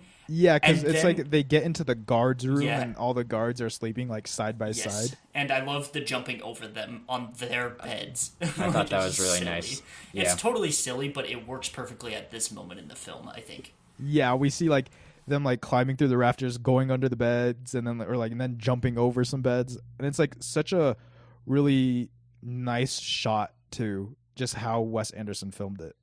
It's also one of those things where like when Zero is talking to Jude Law in the beginning, it's shot very normally, and then everything we're watching is like a story being told. So it can be silly. It can have like those cartoon fun moments, you know, as long as they're not overplayed, and because it's just a story that's being told, and I really like that. What do you think about this next scene where they go down into like a laundry chute, and then they like open up this door on the floor, and then it's like these 4 guards playing cards, and they look up, like everyone looks down and they look up, and like throughout this entire scene almost, besides like them talking with the guy with the face on a scar, it's been like silent, and it's like them sneaking, and there's just like music in the playing in the background, and they open this door, they look down, the guards look up, and they're like, "Ah!" and they just like shout. Yeah, and then the guy murders all of them and dies. And he himself gets killed. Yeah, I was like, "What is happening?" Because they just snuck around all of them, and then that guy just died by killing every single one of them with no hesitation. He kissed his knife and jumped down. Slitter. He gets the throat slitter, and then he jumps down, and then you just like hear all the screaming and the fighting, and then it shows him, and like there's 3 dead guys, and he's wrestling with this last guy, and he like stabs him, and then the guard stabs him back, and then they're all dead, including the prisoner. And then Gustav says, "Well, I'd call that a draw." Yeah. I also like that the guy died because it's kind of tropey and cliche to like jump down, kill every single person, and come back just fine. Like the fact that he died was kind of breaking that trope, which I liked. It also adds to another line that I like when they finally meet up with the Zero. Gustav introduces everyone, and then he says, "Gunther was slain in the catacombs." Yeah, and that's when I like that part. Yeah, he met up with Zero, and I liked how one of the kids, one of the prisoners. Well, because I was thinking Zero is like a kid compared to them. Yeah. One of them smacks Zero and just says, "Good luck, kid." Yeah. Like, what the fuck? He just smacked him. And then, I thought this scene was funny because a car comes up, and then I'm like, oh, this is like the getaway driver for these prisoners, right? And I was like, oh, they're gonna go with this guy, and then like they get in the car and then they just attack him and take over the car. I was like, oh, I thought that was funny. Yeah, it wasn't a getaway. They just made it a getaway. But we find out that Zero, he messed up some stuff, right? He didn't bring, I can't remember what he didn't Yes, bring. he didn't get a safe house. Panache. No, not lemon panache. He didn't get a safe house. He couldn't get disguises, and most of all, he forgot the La Air Panache, which is Gustav's perfume. Right, the most important one. And I liked that they like started a falling out here because every movie has like a falling out of characters. And then but then immediately after they fall out, you find out about Zero's family, and Gustav is just like, "I'm so sorry." Immediately. Like, I also it like wasn't how... even a minute later. He's just like, "I'm so sorry. You deserve the world." Yeah. Yeah, because he's like being mean to him and like calling him an immigrant. And it's like, why would you even leave your country and come here? And then he's like, because of the war. And then he's like, what? And then Zero gets into his backstory about his like entire family being executed by firing squad and his like town being burned down, and he had to leave here. So then he's like, oh, so you're more like a refugee in that sense. And then he said, truly. And then Truly comes back. Gustav like apologizes to him. Yeah, I just like that the falling out that a lot of movies have, which can go all like on way too long in certain movies. Goblet of Fire.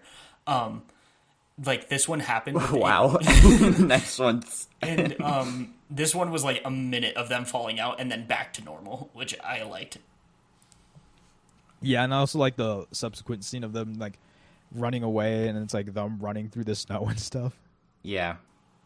I thought it looked really nice. And then this is where we start part 4, the Society of the Crossed Keys, right? Well, we get to see that Edward Norton's character, Hankels, discovers about the prison breakout, and Willem Dafoe's character is just like there for some reason. Yeah, how did he get in? I like that. He's Willem Dafoe. That's why. That's how. That is how, is because he's Willem Dafoe. Right, and then we start part 4, and we find out that Bill Murray is in this movie. Yeah, we do. He's in all one of the Wes Anderson. Yeah. Is he? Is he? I didn't know that because I haven't seen it. One of them. I really like Bill Murray. Didn't know he was a Wes Anderson specialist. Yeah, along with Adrian Brody and Jason Schwartzman in the beginning. It kind of seems like Saoirse Ronan's becoming one, and Zero, I forgot his name again. I apologize. Tony Revolori. Yeah. His name is Tony. How do I forget? And I liked Bill Murray in this movie too. And this is where he's at the hotel, right? And the spotlight's around him, and then it keeps going in at whoever's at the phone because they keep calling people. So you want to explain what's Yes, happening? because he calls in a favor for the Society of Crossed Keys, and so he calls a concierge, and then he's like talking, and he's like, "Oh, okay, yeah, I got it." And then they're like, that concierge calls another concierge, and it's like this train of concierges all calling each other, trying to pull in this favor to help Gustav.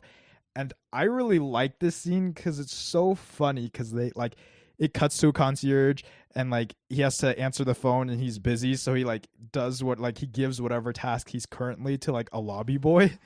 Yeah, my favorite one was the CPR one where he stopped the I thought CPR. the take over? This Yeah. this guy's giving, the concierge is giving someone CPR, and then he's like, he gets a call, and then he's like, take over, and then like the lobby boy has to give the CPR. And then immediately just starts doing it. I also like when there's this concierge tasting food, and he's like, too much salt, not enough pepper or something, and then he gets the call, and he's like, take over. He gives it to the lobby boy. Lobby boy takes taste of it. He's like, too much salt. Yeah, they got like increasingly funnier, to be honest. I think the CPR one was my favorite because that one was so obscure. Of course, he was doing CPR. Henkels has this police report of Deputy Kovac's death, and it had like 5 fingerprints for his left hand and then 1 fingerprint for his right hand because he lost 4 fingers. Yeah, that was a small thing that was funny. And someone after the CPR scene and when everyone's calling, someone says, I can't remember because I don't have it playing right now, but I just have it on my phone. Someone says, the plot thickens, and then someone else says, why? Is it a soup? And I thought that was so stupid, but so funny. And then I have Defoe is at the prison, and he realizes the cake is from the hotel. So that was before. That was before the Society of Crossed Keys thing going on. Was it? I wrote it down now for some reason. Oh, I don't know why I wrote it down now. Weird. Maybe my notes got mixed up. But they also see a newspaper that says local girl's head found in laundry. Ooh, I was going to talk about Bill Murray picking them up first. Oh, go ahead. So Bill Murray picks them up because he got that favor called in for the Society of Lost Keys, and he brings him a bottle of L'air Panache. And I thought it was so funny. Oh, because they're sitting on the haystacks, correct? Yeah, they were sitting on the haystacks, and then they got picked up. And then that's where the plot thickens. That's where that line was from. Like Gustav sprays himself, and then he like offers it to Zero, and then he's like, "Oh, me?" Like he doesn't say it. Like he like does the gesture to his chest with his hand. He's like, "Oh, me too." And then he's like, "Yes, here you go." And then he sprays himself too. And then it's so funny because Gustav's like, "We have to offer him something in return." And then he's like, "How much money do you have?" And then Zero's like, 40 Klubeks. And then he's like, "Give him 25. And there's like, Zero's like, "Really?" And he's like, "Just do it."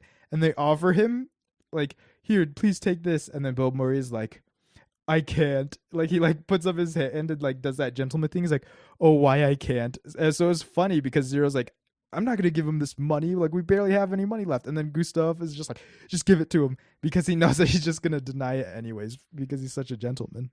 But then offering it is just way better than not. So yeah, because it's just like that like gentleman concierge that he knows that he's just gonna get the money back anyway. So it doesn't matter. Well just do it. Yeah.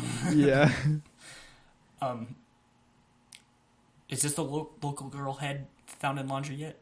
I don't know when that happened. It is not. That is later on. This cuts to the scene where... Did I fall asleep? Maybe. I'm sorry. Wait, we forgot the segment. Did Tony fall asleep? I did not fall asleep. Yay. Okay. I don't think I wasn't even close. Luke, were you? I was not. Yeah. Oh, well, maybe I was because apparently I skipped a bunch of scenes. This is the scene where Adrian Brody realizes that Boy with Apple is gone and has been replaced. Yeah. Takes him so long. Oh, so long. And I kind of like that because it shows that he doesn't care about the painting. Yeah, like he doesn't even really care about it. Yeah. It's so funny. It's just not even noticed it for this long. And then that maid sells out Gustav. Oh. Yeah, the maid. The maid. And then after that scene is when we cut to Gustav and Zero in a train as they're like getting to their destination. And like they're in this train and then they're talking about Agatha, and Gustav says that she's flat as a board and has an enormous birthmark the shape of Mexico over half her face, but she's a good woman. Straight rude. Yes. Straight so rude. So rude. I had an inquiry. Why is the birthmark shaped like Mexico? Just because it's... I have no Wes idea. Anderson? Wes Anderson. Yeah, Wes Anderson. Yeah, for that joke. Singular line. Yeah, one Got line. it. Okay. Sure. And here we cut to the scene where it sets up Mark's favorite, or at least most mentioned Not favorite. I just was confused. He loves it, dude. He loves decapitated heads. I don't like local girls' heads and found in the laundry. It's just his passion. Agatha is like packing up her stuff because she's like about to leave, and she hears a noise outside, and she climbs up onto her rooftop, and like she's looking around, and then the scene changes before we get to know what comes from that. And then the scene changes to the police station where we find local girl with head cut off in laundry basket. Yes. Mark, take it away. I have nothing to say about it. I was just asking. And it was the sister of somebody. Sergey's sister. Yeah, Sergey. yeah, that Defoe cut off her head. Yeah, it was Willem Dafoe. Yeah, correct. I didn't have anything to say about it other than I just thought that's where we were. So go on. So, after Mark's favorite scene in the No, film, where we see a decapitated I don't want to be known head, for this. where we see a decapitated head, we get to Gustav and Zero getting to like a monastery, or like, I think that's what you call it. Like they're like an observatory / monastery, and they're getting these help from like these monks who I'm guessing they get the help from because of like the whole favors they pulled to Society of the Lost Keys. And I like what happens is like a monk walks up and he says, "Are you Monsieur Gustav of the Grand Budapest Hotel in Nesselbad?" And then he's like, "Uh-huh." And then they'll give him an instruction like, "Take this cable car." And then like they'll go onto this cable car, and then there's like another monk, and then he says the exact same thing. He's like, "Are you Monsieur Gustav of the Grand Budapest Hotel in Nesselbad?" And he's like, "Uh-huh." And then he's like, "Switch with me." And so then this goes on, and then it's like, "Are you Monsieur Gustav, blah blah blah blah." And so he's like, "Uh-huh." I was like, "Take these clothes." And then someone asks, I was like, "Are you Monsieur Gustav of the Grand Budapest?" And then he's like, "Yes, god damn it." And then he's like, Yeah, I like that the joke didn't overstay its welcome. I thought they did it the perfect amount of times to be effective. And then, like, I thought the last time was going to be a little bit too much. And then he said, "Yes, god damn it." So it was like the perfect amount to be funny. I also like this symmetry shot where like they're inside a church and they're all rushing to get into line, and there's like monks on one side and monks on the other side, and like they like squeeze into this little area so it's not symmetrical, and then they like a monk they like pushes him over and he has to leave to the other aisle. Yeah, that's just a real quick shot too, isn't it? Yeah, it just happens like really fast. I really like the quick jokes like that are just like subtly put in there, but they're really funny. You know? Yeah, and then he says confess, and then he's like, "I'm innocent," and then he's like, "What? No, go to the confession box." And that is where they meet Serge, and he tells him that he was threatened to give his witness that it was Gustav who murdered Madame D. But then as he's about to tell him, or he tells them about the second will, but as he's about to tell him where it is or like the contents of it, he is strangled to death by Willem Dafoe. The one and only. The one and only. And then he says those fuckers in the confession. And then this is where like the cussing bumps it up kind of for the rest of the movie. I liked that like Willem Dafoe's also in monk robes, and he's like just pretending to be a monk guy, and then they see him and he's like, "Oh," and then he runs away. I like how you can tell that they have their clothes underneath them too. Yeah. Like so they totally stick out like a sore thumb, and it's like totally obvious, and I think that adds to it. This is where we get into the ski and sledding scene. Yeah, Mark's and second favorite scene. I touched on this earlier that I wrote down that it kind of reminded me of National Lampoon's Christmas Vacation when he was sledding, and he later just, dudes. and he just like shot like super fast, and that's like a totally silly, goofy movie. And this is like, I could have done without this scene. I don't feel like it goes too far. It's just like one of the times where, like I said, it just kind of gets a little bit to where I'm like, all right, a little bit too crazy for me. And maybe not the scene itself is too crazy, just a lot of crazy stuff happening at once. So, I didn't hate it. It was just not, like, I could have done without it. I thought it was nice, and then it became fine because it was a little too long. Just too long with them going fast. Yeah. Okay. I feel the same. But then a cliff. Get to them, they fall off a cliff, or so they think, and Gustav is hanging on, and Willem Dafoe is like stomping on the ground, and like the snow and the ice is cracking, so like Gustav's like about to fall off.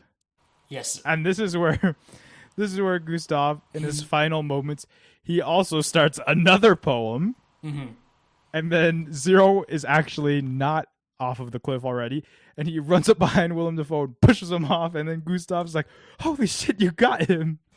There was a line that was one of my favorites when he was on the ledge, and he just said, "You sick, pathetic creep, I hate you." That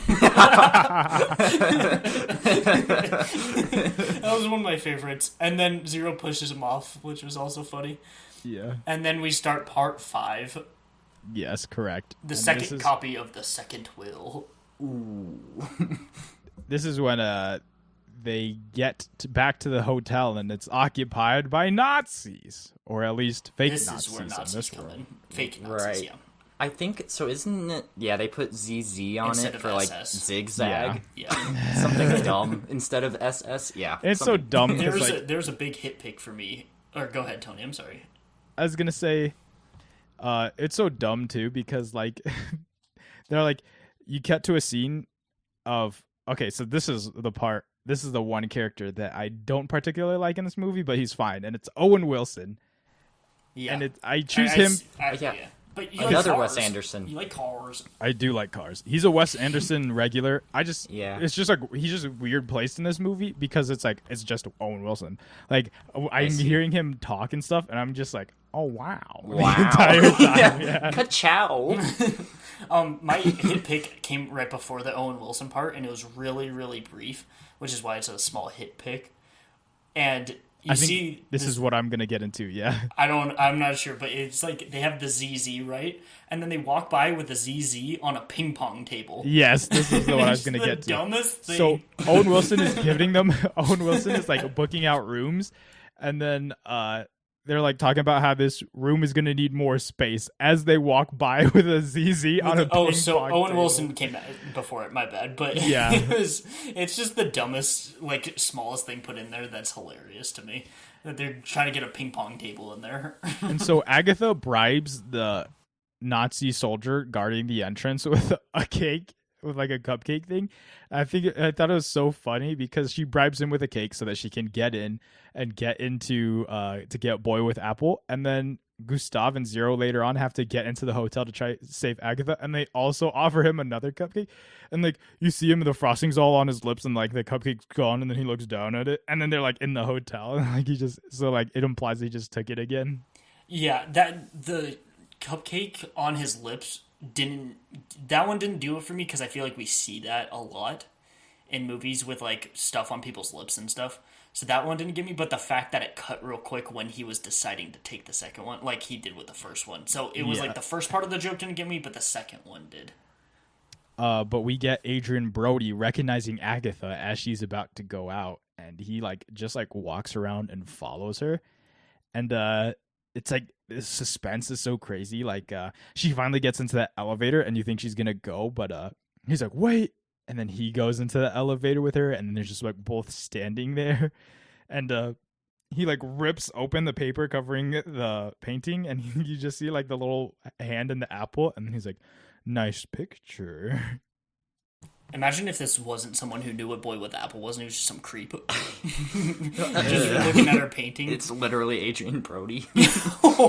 No, Luke, he's not Roman Polanski. He just worked with him. Oh, that was let's bad. stop talking about it. I'm sorry. I also like this next shot, and it's like kind of Kubrick-esque, where like he's walking talk down the about Kubrick hall, to me. and it's just like his face, and it's like really menacing looking as he walks down the hall.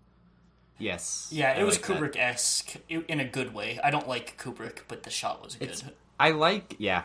Yeah, Sorry, I don't like talk Kubrick about movies. And I was about to talk we're gonna about- get some hate mail about that one, Luke. Oh was no, about- you're gonna How- get some hate mail. It's specifically Mark that hates the Kubrick movies. Well, I like You just want to oust me. I like Kubrick shots, but the storylines and the shots last Okay, way it too is long. But both this is Mark Kubrick. and This is Luke. Kubrick. Again, Okay, let's just say- again, give those. Kubrick can't write movies. Okay, he could just Yes. he just knows how to direct a camera, and no one wants to Correct. admit it because everyone's too far up his ass at this point. Okay. Okay. Give Mark and Luke the hate mail once Tony, again. Tony, They if are you watch- agreeing in the hate Tony's mail. address. Tony- They are Tony- agreeing in the hate mail. If you watch 2001, that's a movie you would fall asleep in. Oh my God. If you don't like long movies Yeah, that you are would fall- drawn out. Look, yeah. but I haven't, so I can't say if I like it or I don't. All right, that's how many But Kubrick the movies have you seen? How many fans, Kubricks? the Kubrick fans need to come in and they need to give some hate mail to these two. How many down Kubrick- there. How many movies have you Kubrick seen? movies have you seen? Zero. All Zero. of them. That's it. All of them. Zero. I have seen The Shining many moons ago. Many Many moons moons ago. ago. Okay, well, one movie of his, and then you're gonna make an opinion. Many moons ago. No, I'm saying one movie. I'm not making an opinion, but I'm Okay, not that's hating on the man like you guys are. Yeah, I will say we are hating was- on the man. He was also an a-hole in real life. Yes, so he was. So I'll just. he was mean say to that. Shelley Duvall during. Oh, The he Shining, like and it's like, bad. people She had to praise quit him, and acting almost. Yeah, It was terrible. it's like fucking douche. All right. And Anyway. everyone loves him. All right. Sorry. But this is The a shootout Wes scene, Anderson film, Oh, guys. I like This is Wes a Wes Anderson. Sorry, film. I like Wes Anderson. Can't let the hatred for Kubrick Shouldn't blind have you. brought him up. Blind you for this one. Well, then it doesn't blind me because the next scene is one of my favorites with the shootout It is scene. true. I like the shootout Absolutely. scene. very Mayhem. much. Dimitri and Gustav and Zero, they all they kind of face off. And then one of my favorite lines is, "Where's Boy with Apple?" And then Gustav replies, "None of your goddamn business." And then he replies back, "I'm gonna blast your candy ass once and for all." Just all of the dialogue is hilarious, and then the shootout is. It kind of reminds me in at the end of like Django Unchained, where the shooting is over the top ridiculous, but almost even more so because this can be cartoony and silly. And it was hilarious for me. I also like when Hankels comes in. It's like, okay, who's shooting who? Yeah. He's like all kind of calm. Yeah. Yeah, because like this is like a Nazi-occupied hotel now. There's all these guys with guns in here, and they just like hear shooting, and they open their door and they look out, and they just start shooting for like no reason. Yeah. And then Agatha, she gets stuck on a ledge somehow. Do you want to explain how? Yes, she jumps out a window. She jumps out a window to escape people, and she gets stuck on the ledge. Oh, okay. And then Zero wants to break into the door to go save her, and then the guy Correct. opens the door as he's running at it. Yeah. And gets stuck on the ledge, and I love it because he would have just like flown right off the ledge. But I love the shot because he like flies off, but then he's just hanging right next to her, which I thought was super funny. Yeah. And of course, Boy with Apple's hanging right there where they could see the confidential stuff.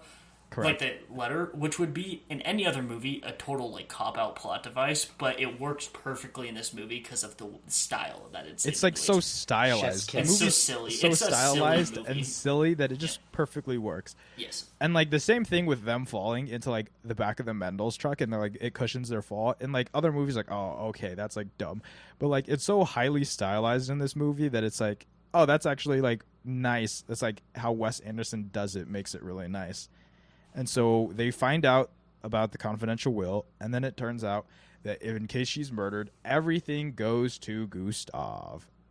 Gustav. I love that this could have just happened so easy. Like, during Yeah, the that is film. pretty funny. And the guy Yeah. literally could have just gave it to him in the beginning.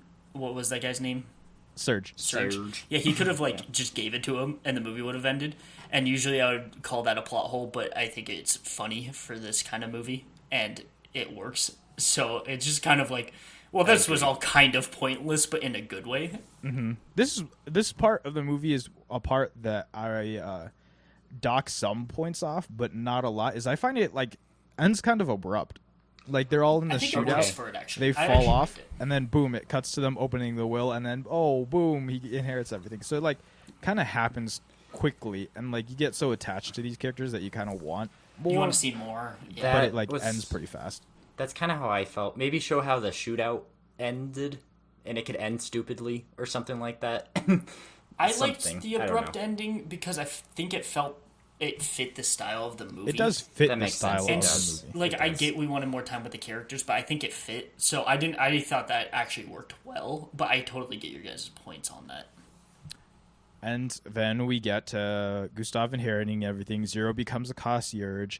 He marries Agatha, and then they're on a train leaving the country, and they get stopped by Nazis Once this again. time. Yes. And I this like is that like it's a sorry. repeat of the scene when they got stopped before. Yes. I like that it's black and white too.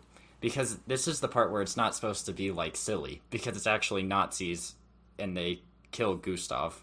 So it's Yes. black and white because Gustav ends up fighting for Zero the same way he did before, except instead of getting a pass and them leaving, they kill Gustav. So Zero ends up inheriting everything. There's also a really good line that was mentioned earlier and then comes back about humanity being a barbaric slaughterhouse now. They say like barbaric slaughterhouse that once was known as humanity, which I Yes, just kind of yes. liked. It's kind of a cool line. Yeah, and he was talking about how Gustav is one of the Yeah. last civilized ones. Yes, exactly. Yeah. And that was sad because he died to like protect Zero again. But Yeah, he dies right then. which is kind of crazy, but also I thought it fit again. And I agree. It's kind of like protecting himself because he sees so much of himself in Zero. And it's he also wants just him like to live with Agatha and them to be okay. So the civility in him, like the gentleman in him, like standing up for Zero and stuff. yeah. And then we cut back to the 60s where it's actually funny because Zero and Jude Law, for dessert, they have like the Mendel cupcakes. Yeah. And then it kind of wraps up with him talking to Jude Law about the hotel. And it's kind of... he mentions that Agatha died. Yeah. And A rare disease. Their kid, right? Didn't he say they had a Yes. kid? Yep. Which... Agatha and their kid died from like some disease that he says in the 60s they would have treated in a week, but millions died back then. Which was super sad, and I felt like a little bit too sad to end the movie on, for me. That it's a goofy, silly movie, and that got a little bit too real at the end, where it was like rooting for them, and then you talk about a rare disease, but not only that if it was in the 60s you could treat it. It got a little bit too real for this movie for me, where I was like, oh, now I'm just sad. Now I'm just sad. I think it worked well, but I understand. The Yeah, ending is I sad. do too. Everything else is silly. Yeah, I think like, it works well with the Zero's personal character development because Yeah. she dies and then he's just like this old lonely man who still visits his hotel. Yeah, I did really like that he mentioned he keeps the hotel for Agatha, not for Gustav, which I liked that. Oh, yeah. So Yeah. I liked what it led to. It was just kind of like abrupt, like you said, abrupt, but I was like, that's just a really sad thing to like throw in there in a throwaway line. So, And the very end of the movie, I like this shot. It's young Jude Law, and he's like writing down in his notebook in the lobby of the Grand Budapest in the 60s, and he's on the left. And then it cuts to him as like an old guy with his grandson in his like office in his house, and he's like on the right. And it's just like this really, really nice like yin and yang like symmetry that Wes Anderson shoots. yes. Like, whoa, Yeah. chef's kiss. Oh, Chef's Tony kiss, gave us nice. first chef's I give it a kiss. chef's kiss. Nice. Chef's kiss. And then it absolutely ends with the girl sitting in a cemetery reading the book, Yes. and she's on a bench, and she's in the middle of the shot. Wes Very Anderson. nice. Beauty. Very nice shots. Very nice shots to end it. Did you guys have any more hit picks or nitpicks? Nitpicks. So I liked when Zero got jealous. This is a nitpick. I liked when Zero got jealous of Gustav flirting with Agatha, but there's like it's one joke too many at the end when they're like already married and on the I train. see. Sure. I could see that. I see. I've already said Yeah. some of my nitpicks. Like, I don't have any more nitpicks. I kind of just threw them in throughout the review. Luke, do you have any? I think my only one was maybe the ending was a little bit abrupt. And again, it's like a maybe fair. because it flowed well. So I don't even know. It did flow well, but it was like kind of abrupt. Like it flows with the rest of the movie and the style, but it's like abrupt. Still. Yes. I agree with that. Hit picks? Hit picks. I said all of mine throughout the thing. I think I also said all I of mine. to think be I honest said with you. mine. Okay, nice. All right, All Luke, hit I have a picks. question for you then. Oh gosh. Yeah. Is it snowing outside? Why? Because I could have sworn it's Hinter Wonderland time. There it is. I knew you'd enjoy that one. Okay, fuck it.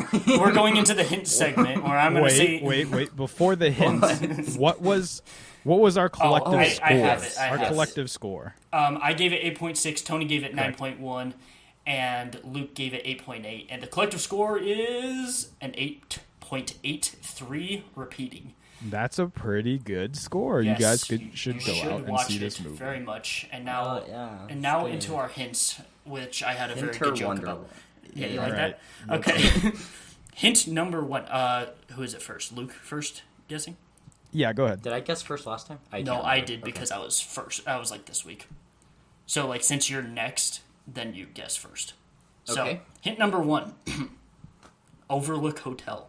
Oh my gosh. Ooh, so Okay. it's another hotel one, or it's a Kubrick film.